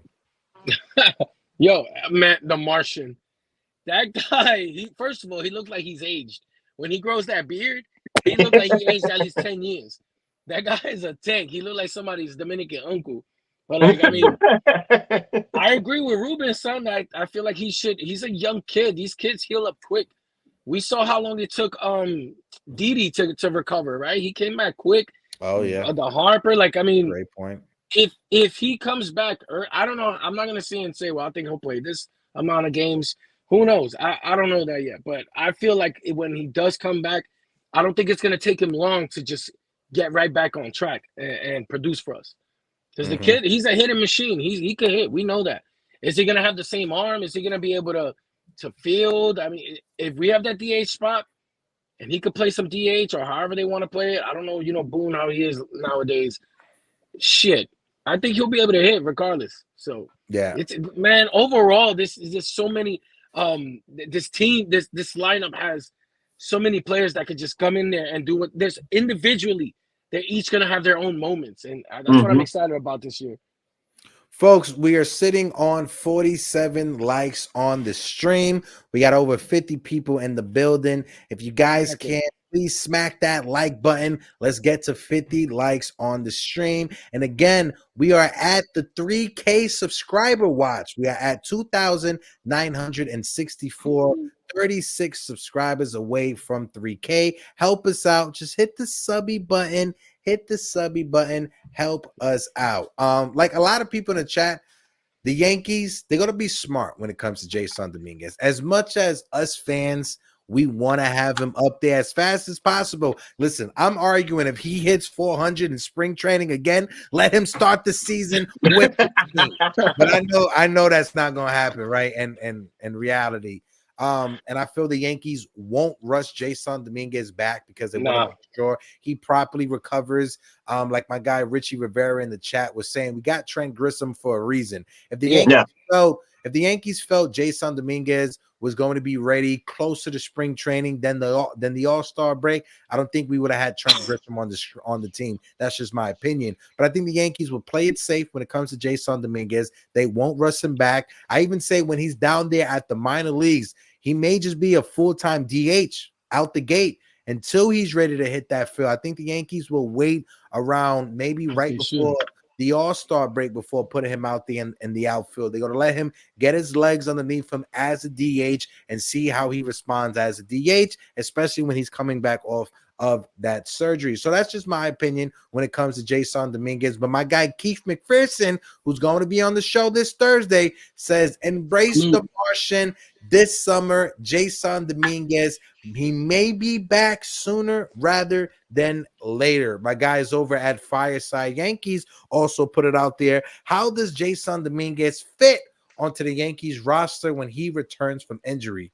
Dominguez is expected to look like a normal player during spring training and will be in the bigs once he gets back up to speed. And for me personally, if I had to take a guess, probably be in the big leagues beginning of August, mid-August. And that's just me just being a bit optimistic, but I would say beginning of August, mid-August, if the Yankees want to play it safe, I don't think Jasson Dominguez will be back until September. But I'm being optimistic, and I'm saying beginning of August, middle of August. What about you, Ruben? What's your thoughts?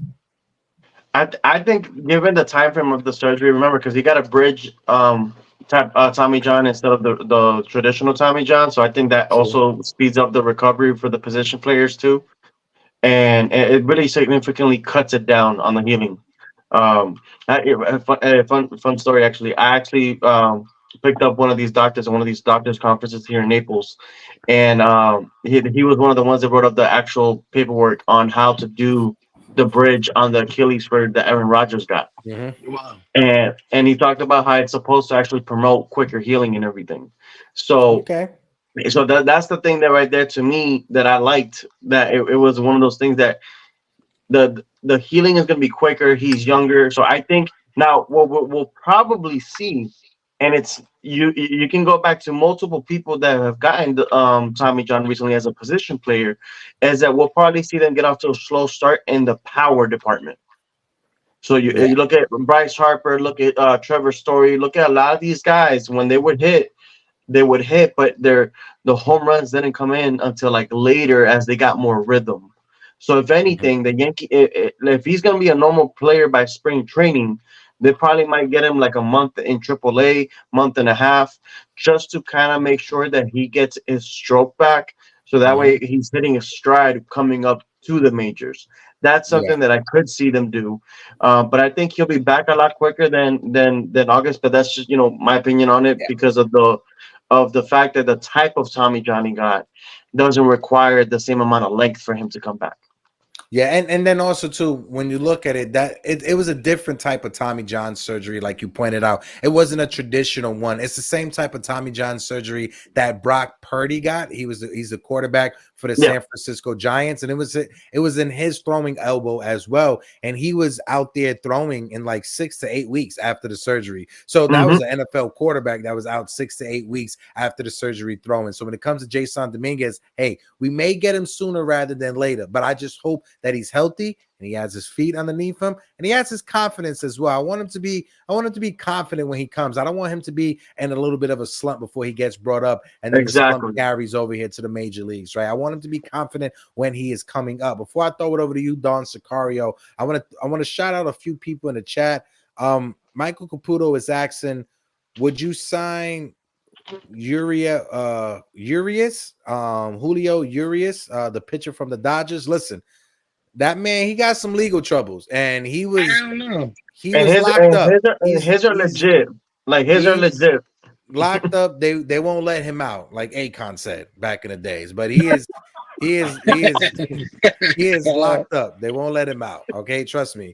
Julio Urias, he is never going to pitch in Major League Baseball. Now, if he didn't have none of those allegations and he was scotch-free, when it comes to his baseball talent, nobody's going to Mhm. deny his baseball talent. He is a top pitcher in Major League Baseball.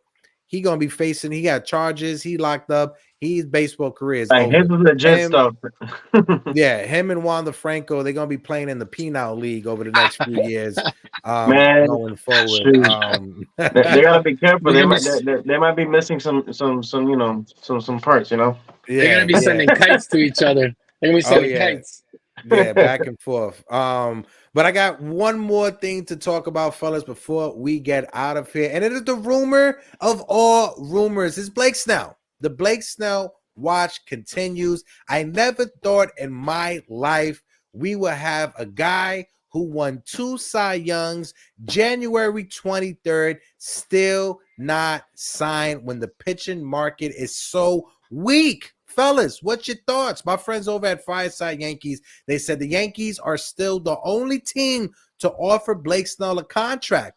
Prior to signing Marcus Stroman, and that's the key word, prior to signing Stroman, it was revealed that the New York Yankees offered Snell a 6-year, $150 million contract. Could they still sign the reigning Cy Young winner?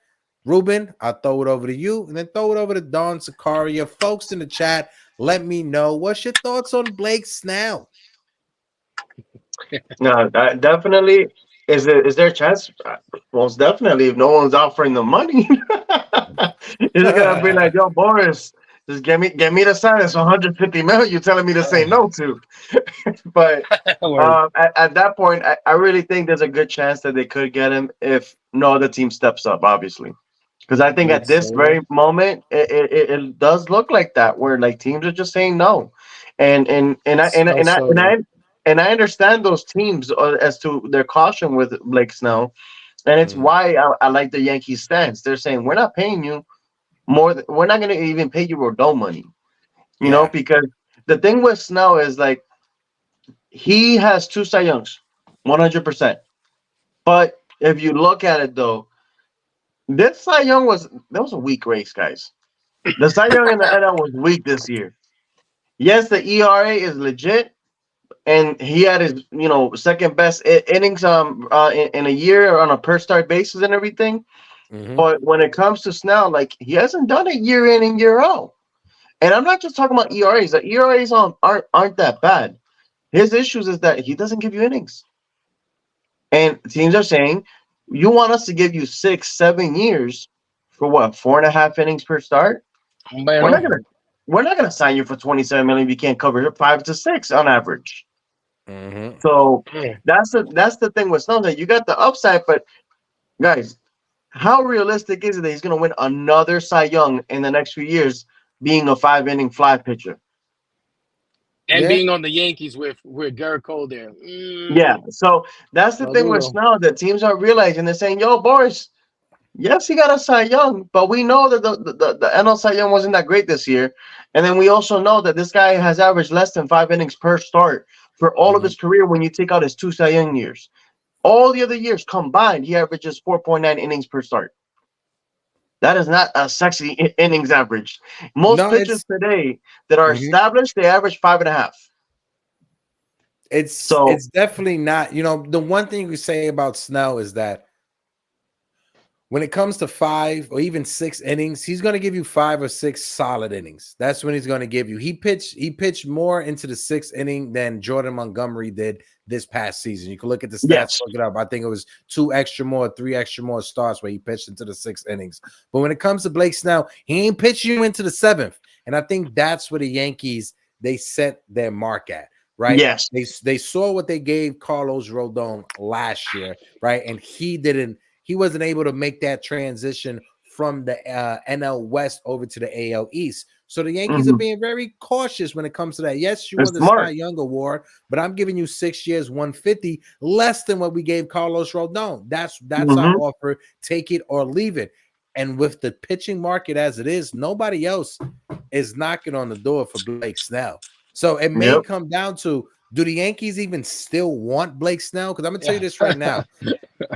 With the way that the Yankees payroll is set up right now, and Michael Caputo put it in the chat, the Yankees payroll as of right now is $311 million. That $30 million that we offered to Yamamoto, more than half of that is gone because we gave $18 million to Marcus Stroman. I think the Yankees are done when it comes to adding big time money to the payroll. I don't think there's going to be any more big time money added to the payroll unless DJ LeMahieu's contract goes out and leaves small. Even then, I still don't believe the Yankees are going to add to the payroll, because you're going to tell me the Yankees, we're going to try to re-sign Juan Soto next year while still having Blake Snell on the roster? No, that's not. Nope. That's not going to happen. Another thing that I think could be a possibility, that I want to hear your guys' thought on this. Let him cook. Let him cook. Do you think that with San Diego, reshuffling their deck and everything, and that he goes back to San Diego for 1 year and get the qualifying offer away from him, so that way teams don't have to worry about the draft picks? Papi, San Diego can't even pay their phone bill, bro. How are they going to be able to? But I think 1 year. 1 year. How can they afford Blake Snell, bro? They can't even pay their cable bill, bro. I don't see. I see when it's all said and done, I think he's going to stay on the West Coast. Now it's going to be is it an American League or is it an NL or National League team? I think it's going to be either the San Francisco Giants or it's going to be the Los Angeles Angels. One of those teams is. Where's it gonna go? Don Sicario, I'll throw it over to you. What's your thoughts on the whole Blake Snell conversation. I think it's hilarious because the Yankees offered him 6 years, right? Yeah, They're like, 25 million.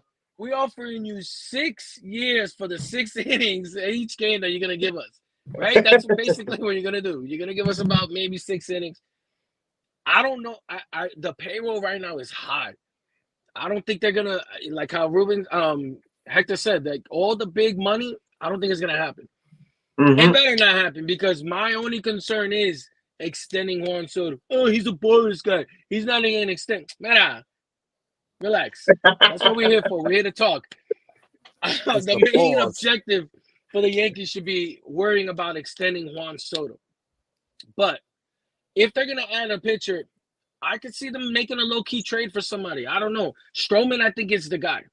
I think that's where the money went. That was their plan B, plan C, or D. I don't know where we are at this point in the offseason. Blake Snell, unless he takes that deal, which is probably not even on the table, if he decides, I want to be a Yankee. Let's see what happens. I wouldn't mind having him on the team. I got convinced of the idea of having Blake Snell on the Yankees. I got a little bit excited about it. Same. Look how nice he looks. Mira que lindo. Look how nice he looks in that jersey. But is it a possibility? Sure. Are we being realistic? I don't know if it's gonna happen. Yeah, I don't think it's realistic either, bro. But I don't know. But I mean, hey, if we're the only contract left, I mean, do you think the Yankees say no to when they got the number they want? Hey, I don't know, man. Strange things happen. Can it be one of those deals where he falls on our lap? If there's going to be a player, and Ruben, I said this before, if there's going to be a player in the game right now that's going to fall on our laps, it's going to be Bellinger. It's going to be Bellinger. We've spoken on this. We've spoken on this a while back. If there's going to be one player to fall in our laps, it'll probably be him. I don't know if Snell's going to happen.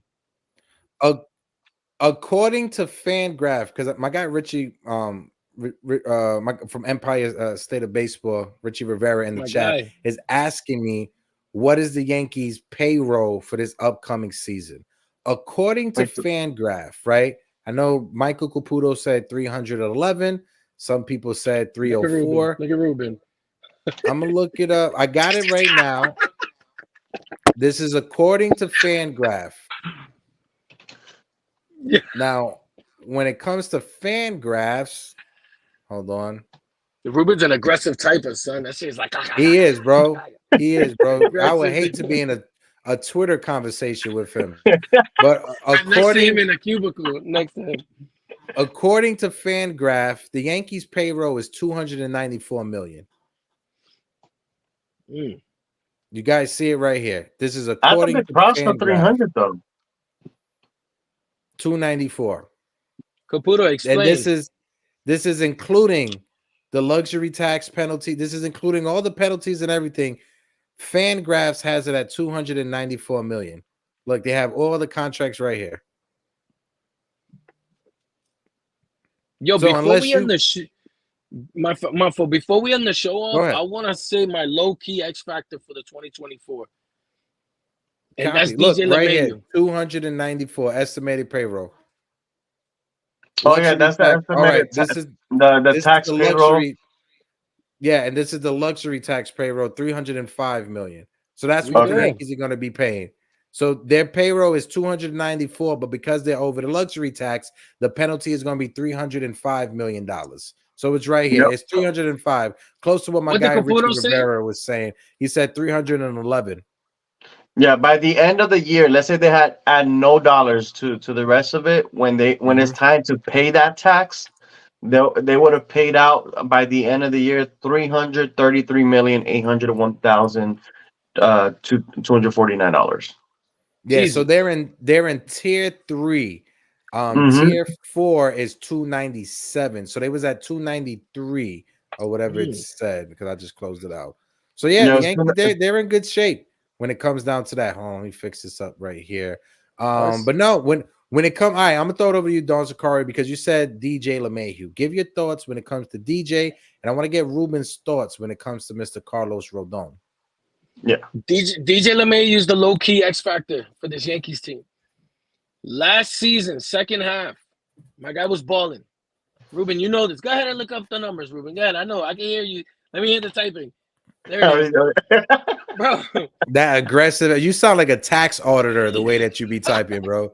Bro, I mean, numbers are like my second language. You know what I mean? Yeah. Just start typing it out. When DJ's hitting, this team hits. Like it happened a few years. Like we've seen what DJ can do for this team. No doubt he's older. We don't know if he's already in the decline. But from what we saw second half last year, it was a boost. It gave me confidence in him. Like he can make that bounce back. Is he going to be the leadoff hitter guy? Is he going to be in that contention to be the leadoff? You know, we don't know what the plans are with them. But if we can get a machine back, along with Judge and all these other guys, I think he could be a big X factor for this Yankees team. I feel like everybody should sleep on that. Sleep on that. Think about it for a bit. Let it ponder about it. Let it for a bit, and we'll see how the season goes. If it happens, I just want everybody to remember, well, everybody threw stuff at me. Somebody threw a tomato at me. I just feel like DJ's going to be one of those guys. He's going to be one of those guys. When it comes to the Yankees lineup, we finally got Aaron Judge, his second master. We finally got Aaron Judge, someone who can mash with him, and it's not just an Aaron Judge all for bust lineup. We find if we could get the 7 other batters in the lineup, if they could be just average, we're a playoff team. If we get the production from Juan Soto that we expect, if we get the projection out of Aaron Judge that we expect, again, fan graphs are projecting Aaron Judge to hit 48 home runs. I'm saying he's hitting 50. But if we get Aaron Judge 46 to 48 home runs, according to FanGraph, and Juan Soto 38 home runs Rizzo, was close to a 300 batting average, over 400 on base percentage. If we get that out of Soto and Judge and everybody else is just average, we're a playoff team. Yep. We're a playoff team. We didn't overtrade when it comes to, we didn't overspend and trade when it comes to our prospects and any trade that's out there. We didn't overspend for a Blake Snell. We didn't give him $240 million. You're not getting that from the Yankees. And we set ourselves up perfectly for when that trade deadline comes. And then you have teams who are out of it. We're in a perfect position to trade for those players. Facts. Yes. And also to Don's point, so DJ LeMahieu in the second half for 60 games, the guy hit 273 with a 377 on base percentage, 432 slugging with an 809 OPS. If he does that for the entire season, that's not peak DJ, but that's a really good DJ for this team. Yeah. Because 273 with a 377 on base, put that ahead of Soto. And at the leadoff spot, because a lot of people like, hey, he gets on base 377. You put 377 with a 420, 430 on base, and Soto hitting second, and Judge with a 400 on base. Come on, guys. And then and if Rizzo's back to being that first half Rizzo we had last year, he's 100% clear. That's another 376 on base that he had and before he got hit. And then if you got now going to Stanton or Torres, depending who you want hitting fifth. If it's the end bounces back, if this guy hits 260, he's gonna have a 340 on base, 350. So, like at this point, now we're 5 deep. Now we start going to Verdugo. You know what I mean? Like Doug is gonna be hitting 280, 290. Hey, on a contract year, this book's gonna hit 300. He's done it before. And as a lefty in Yankee Stadium, you hit 20 home runs in Yankee Stadium. With a 300 average, with a 350 on base. Oh, now that's 6. You got 7. Okay, maybe it's Torres or Stat, but now let's say it's Torres, right? We're looking at 270, 280 average, and now we're looking at that OBP because he walked more last year too. So that's a 350 on base. I'm telling you, but that's 7 deep now, and now we got the rookies. We got the rookie and the second-year guys at the end. Bro, this lineup, I'm telling you, there's a good chance. There's a good chance this is going to be the best offense in the league. And when you look at the Texas Rangers, right? And no shade to the Texas Rangers, they're the World Series champions. But when you look at the Texas Rangers, their offense was Corey Seager, Garcia, and Marcus Semien. That's it. And Jung before he got hurt. But even when Jung was there, nobody else was clicking on all cylinders because Corey Seager was hurt at the beginning of the season as well. When you look at their offense, Because I see Caputo in the chat saying you need 5 to 6 great hitters in the lineup. No, you don't. I You just don't need named you. 5 I to just 6. named you Thank you. potentially 7. That's what I'm saying. If we could just get you know, Verdugo, you pointed out he's on a walk year. Gleyber Torres is on a walk year. You expect them to have great seasons, right? Because they're on a walk year. But if we get Aaron Judge and Juan Soto to just produce how they produce, and everybody else just be league average, that right there is a playoff team. That right there is a playoff team. Because compare last year, 82 and 80, like I said earlier in the show, 82 and 80. You give that team last year a healthy Aaron Judge and Juan Soto for the entire season, they're 92 wins. Easily extra 10 wins. Easy. I don't know how fans can not be excited right now for this team. Like I haven't been this excited for a few years, bro. Like Stanton's going to be the 7th hitter. Stanton could potentially be the 7th hitter in this lineup, bro. And bro, that's 7 hitters. I didn't even we didn't even talk about Anthony Volpe potentially hitting 250, 260. You know, getting that year of adjustment. And Wells gonna be a bad boy, bro. I'm telling you. People talking about Rushman, but I think Wells is gonna turn some heads like Rushman. I'm telling you, bro. Yeah. He might not have the strong arm that Rushman has, but he does everything else so well. And left-handed, I love the comp that Pete had for him the other day. Nick Johnson, right? Nick Johnson, but as a really good game calling catcher, hitting like Nick Johnson back in the day. That's a 280 average with a 380, 400 on base, guys. A healthy Nick Johnson. Because Nick Johnson, he had a problem. He had a problem staying healthy. That was the only issue. I'm talking about the healthy one. The healthy one. Like on a per game basis. Yeah, that was a really good bat, bro. That was a really good bat. And I think and like Pete said also as well, I agree because I've been thinking the same thing. I think you can easily see a 260 average from Wells hitting 25, 26 home runs because I think he will have the bulk of the catching because he's a left-handed hitter. He hits more. Now, I think Trevino, as much as people think he's not going to play as much, I think he is going to challenge him, but I don't think his bat is potent enough to force his way through. So I think he's going to definitely have a much better year because his wrist is finally healthy. Because remember, his wrist was bad since spring training. That's why he couldn't swing anything right. Yeah. So, but when he was healthy, he was like a 260, 270 hitter with a tiny bit of pop. But I think like Wells is gonna ball out, bro. Like I'm just. But yeah, like go ahead, bro. I was just about to say I'm super excited. Go ahead, Don Sicario. I'll throw it over to you to get your last closing statements before we get ready to get up out of here. All right, to close this out, Yankee fans, relax. Let's see what happens. Take it easy. Enjoy what we have. We're finally going into the season. They've answered a lot of question marks. Yeah, we could still add some arms. Cool. But be a little excited of the potential of this team. Oh, I almost forgot Rodon. You said you wanted to hear my take on Rodon, right? Oh, yes. My fault. My bad, guys. Rodon, really quick to sum it up. I really think Rodon's gonna bounce back. I really do, because Rodon, guys. The reason why we got Rodon, and this is where you guys have heard me rant about this, like on Twitter and all this stuff about pitching in Yankee Stadium and all that. This guy pitched in Yankee Stadium and struck out 13 batters, 14 batters. Okay? Like, he's pitched against our lineup in Yankee Stadium. He's gone to other ballparks. Remember, in Chicago, that's a hitter's ballpark.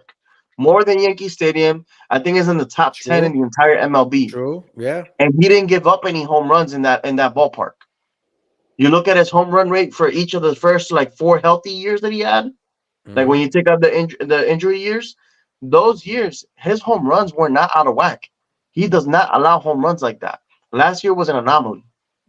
So if you look at that, because San Fran is a hitter's haven, so a pitcher's haven. So that I understand.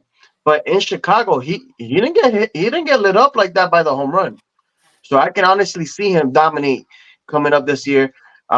Just to be conservative, 3.5 ERA, and that's me being conservative. I'll take that. Listen, I'll take that out of Carlos Rodon. I think every other Yankee fan out there would take that in Carlos Rodon. We got 57 likes. We are 3 away from 60 likes on the stream. Appreciate everybody who tuned in. We are at 2,966. So we are just 34 subs away from the march to 3K. Make sure you guys tune in this Thursday morning. Our friend, our guy, Keith McPherson, friend of the show, friend of the channel, will be on the show 11 o'clock in the morning. Make sure you mark your calendar. As well, our friend Frank Luna will be in the building. We're going to be doing some giveaways. We got some Aaron Boone signed memorabilia we will be giving out. So make sure you guys tune in. We will be promoting the event that they have this weekend with Aaron Boone. Keith McPherson will be emceeing it. I will be in the building. If you guys are in Oceanport, New Jersey, or in the area, please make sure to come out. But like always, I'm your guy, Hector. This is my guy, Don Sicario. And of course, the sexiest, baldest man in the internet, my guy, Ruben from NYY News. He got me beat when it comes to that. But I appreciate you, fellas. Thank you guys for helping me out always on these Tuesday nights. I can't wait for the season. We're 65 days away from spring training. We're Nestor Cortez days away. Nestor Cortez days away from spring training. Appreciate you guys. Like always, drink your water, say something nice about a neighbor, and until next time, deuces.